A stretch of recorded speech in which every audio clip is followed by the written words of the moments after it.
which means I work with the junior program. And I want to talk a little bit about the junior program today, but Coach Korzanowski threatened me with my life. If we talk about the junior program and talk about high school rowing, fair enough, I'm okay with that too. I teach at a high school at East Lyme, Connecticut, right down the road. I'm the athletic director at East Lyme High School, right down the road. And I've been involved in coaching at juniors before I got into this gig. And I obviously have been with the junior national team since 1999, so it's been a few years. But what I want to talk to you about today are things that concern me as a coach. I'm trying to move this thing over just a little bit because I'm going to be kind of walking around here. That concern me as a coach, that concern me as an athletic director, and that should concern you in developing your own style, but also your coach as well. How many head high school coaches do we have in the room right now? Okay. So hopefully this message you will take back to your programs and you will use this in conjunction with your assistant coaches to create a better program. As you create a better program, you create an athlete ready for the next level. And I'm not saying the next level is a junior national team. That is not the next level for many athletes in here that you're coaching. The next level is, can they get to the second boat? Can they get to the first boat?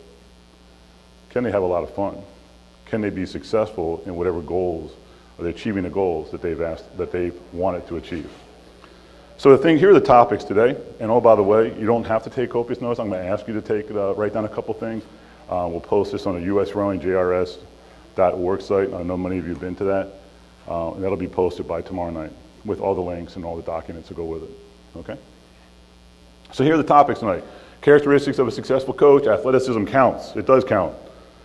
If you listen to Mike Tatey yesterday, there ain't so many athletes out there. That was his claim, right? I mean, he said it. So guess where those athletes are going to have to come from? Mike can't create them at Cal. He can't create them at the national team level. We can enhance it. We can try to prove upon it. But you are the starting point. Setting the level of quality. Man, that's a tough burden you have because that's you. But now we get to the next one, goal setting versus relative ranking. Let me talk about this theme real quickly so you know what I mean by that. It is not good enough for our junior athletes to believe it is okay for me to be better than you. Because there's a brave new world out there that they're going to have to go out and compete in. And so it's not about being the big dog in a boathouse. It's about being the best that you can be. And we've heard that. That's not just a pitch. That's how do we make that happen? How do you support that? Owning changes. We've heard a lot of coaches talk about that. We need to talk more about that today and how you get your athletes to do that. And then, of course, I have to make a pitch about the junior national team. Sorry, Chris. All right, so here we go. It's you working with the athlete, going to the next level. So first we're going to talk about you. Here's what I would like for you to do. I would like for you to write down 2 characteristics of a successful coach. In your mind, just 2. And once you get down and write down those 2, could you please write down 2 more things? Issues or things that have come up with that are a little bit stressful to you, or they seem to be occurring quite often in your program with working with junior or high school athletes. What are 2 of the things most frustrating to you or things that you're starting to see a lot of?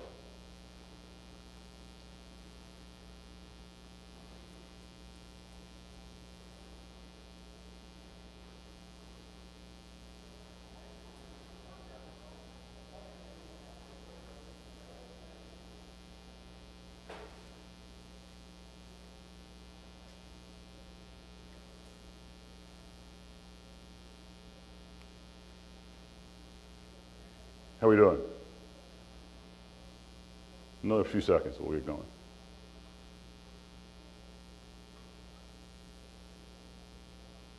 Okay, let me put my list up. And I've gathered these up, but we can certainly talk about. Here we go. Any of these on your list? I would think a few will be on your list. Anybody has some stuff that's not on that list? You'd like to share with us? Sharon, yes? Good. Knows his craft. Awesome.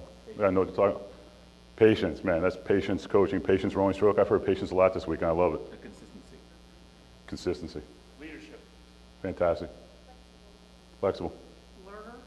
Learner. Fire. Fantastic. Okay, let me ask you this. Have you sat down with your assistant coaches and said to them, listen, these are the characteristics I think I want, or when you hired them, these are characteristics I'm looking for? Have we verbalized that to them? Have we written it down? Is it posted in your boathouse? We talk about the rower all the time, but who's leading this parade?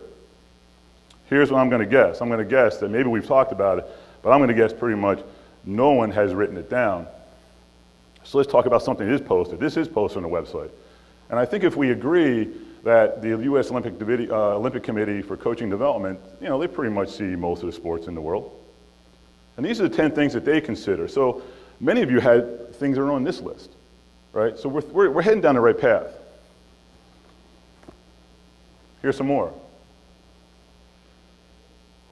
I love the honest and strong in character because that really speaks to the role modeling we have today, because we know that that's not the case. And I think I'm seeing as a high school athletic director, there's a reason why we're doing fingerprinting, right? There's a reason for that.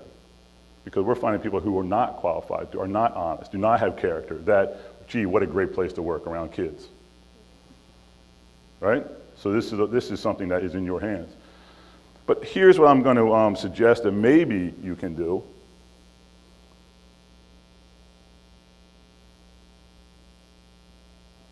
And maybe you could come up with an evaluation system. I don't know, maybe you could use it. Maybe your athletic director could use it to talk about with you. Maybe it's something that you can do with your assistant coaches. This is what I use for all my coaches at Eastline High School. Of course, it says junior national team because now this year we're going to implement the junior national team because I've had success with it. So we have a coach up here, Ray Campbell. Ray Campbell, at the beginning of a season, he's a coach at my school. He gets this thing. It doesn't say junior national team. It says Eastline High School coaches. All 60 of them get this beginning of the season. There's some stuff been modified because obviously they're not part of the U.S. junior national team, but they must reflect on that during the year. And they must look at it from the perspective of their assistant coaches and their athletes. Do you do this? Is it always evident? I never do this. I never show any evidence that I'm aware of the healthy and effective principles of the U.S. junior national team is a document that they received at the beginning of the year. That's not that hard. So here's what I'm going to give to you. I'm going to give you this. You can modify it, and you can talk to your folks about principles that you have just written down. Let's just kind of scan it down here a little bit. Let me see. We have the coach characteristics. All players be successful students in the classroom. The coach provides a challenging, demanded, documented environment. Oh, here's a good one. Here's a good one. We all wouldn't do really well on this one. Practices are organized and begin and end on time. How are we doing on that one? I mean, that's a struggle, right? But listen, that's a metric. It's a self-evaluation. How is this valuable? How is this valuable other than documenting? Because, you know, I listened to a guy the other night who's talking about recruiting realities. His pitch was, they don't pay, you don't play, right? Because you got these Division I recruiters, you know, come on to us, you know, but we're not willing to put any money up, but you ain't going to play, right? So how about this one? If you don't write it down, it doesn't matter, right? So now you can start writing this stuff down, and your coaches can start writing this stuff down. So this will be on the website.